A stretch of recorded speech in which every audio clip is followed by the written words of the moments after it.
Note, the BND has endeavored to identify an objective list of the top 100 St. Louis Cardinals players of all time, based on statistical formulas developed through sabermetrics. We'll count down the list daily, player by player, until April 4th, the day of the Cardinals' 2019 home opener. The running list and player bios can be found at bnd.com. NO 11, Jim Edmonds Jim Edmonds was laid back, even by Southern California standards. But to some coaches and teammates with the Anaheim Angels, he just looked lackadaisical, unfocused and indifferent to team success. The chorus of criticism snowballed on the reputation Edmonds had carried since he was a high school standout at Diamond Bar, California, just 15 miles from Angels Stadium. One early scouting report even referred to him as an indulged child. His hitting coach in Anaheim, seven-time American League batting champion Rod Carew, said Edmonds' crime was that he made the game look too easy. He nonetheless counseled the young outfielder on clubhouse culture and how harmful the wrong perceptions can be. Because some of those complaints, he told him, were not entirely unfounded. He was known to preen when belting, then watching his home runs. When he'd make one of his frequent circus catches in center field, he'd hoist his glove skyward in self-congratulatory triumph. Opponents believed Edmonds was showing them up. Teammates thought he cared more about seeing himself on SportsCenter than he did about winning. Media portrayed him as a hot dog and an instigator. As columnist Tom Friend of the New York Times put it, Edmonds is a beanball incident waiting to happen. Edmonds more than respected Carew. He'd idolized him growing up an Angels fan and, to this day, refers to him as Dad. I even asked him to show me how to tie my necktie, he would say. So Edmonds did his best to heed the words of his Hall of Fame hero and tone down the antics.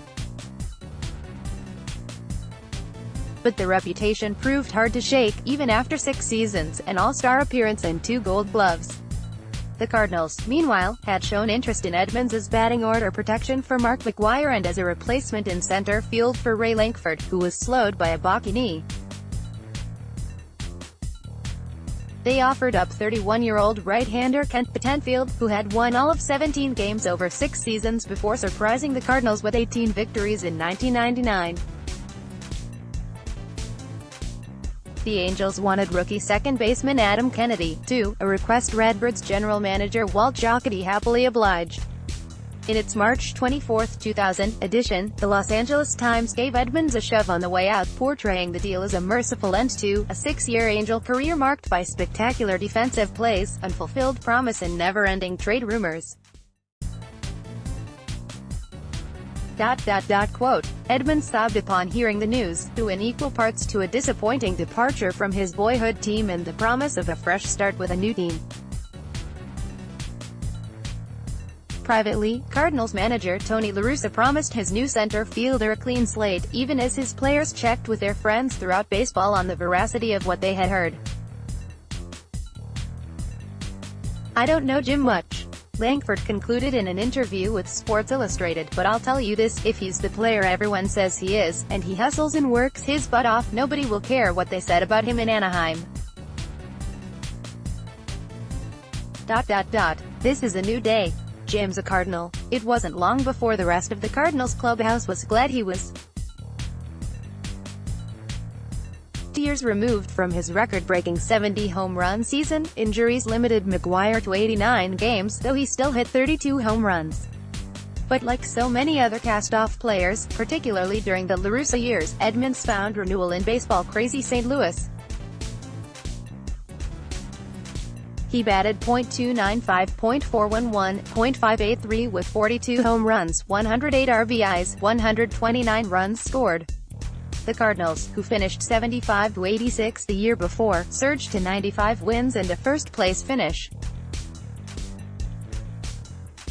In his first taste of postseason play, which was ended by the New York Mets in the National League Championship Series, Edmonds went 13 for 36, .361, with 5 doubles, 3 home runs and 12 RBIs.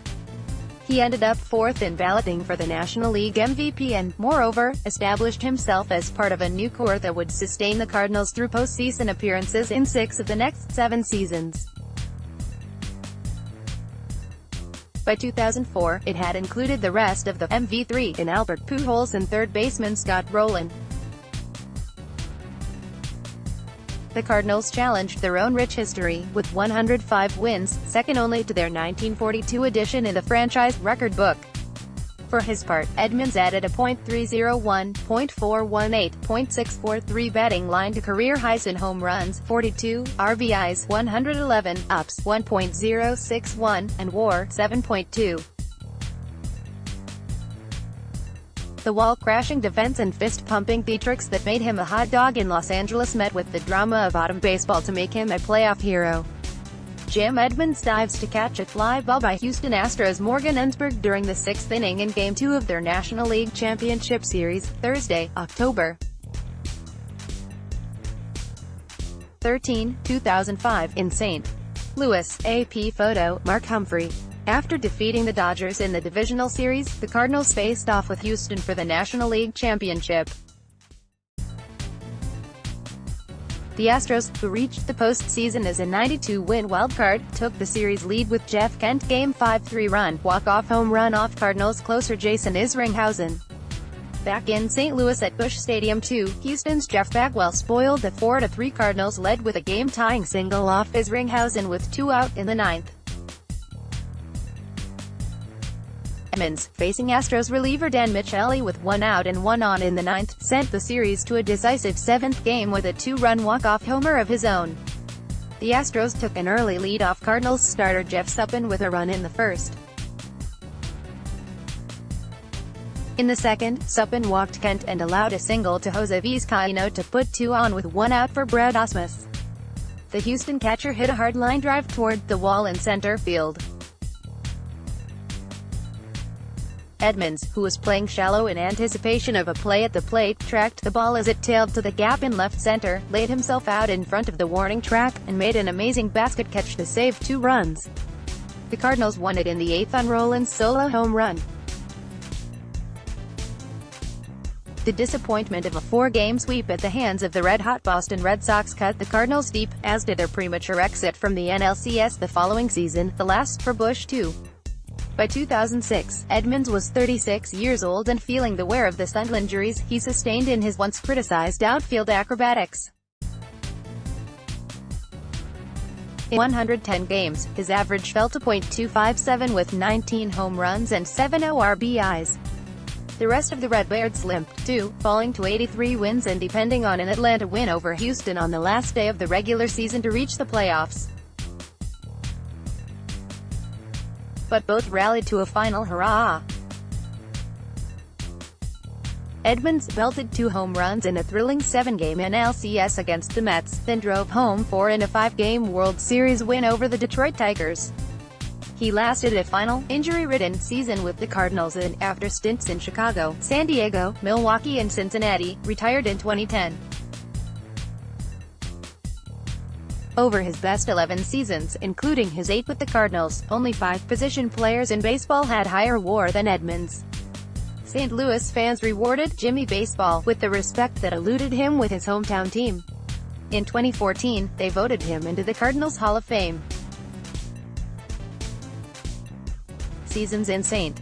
Louis, 2000-2007, key stats .285, .393, .555 in St. Louis, 8 Gold Gloves, 4x All-Star, WS ring, 37.9 WAR, Cardinals Hoff 14 top 100 score, 5.04.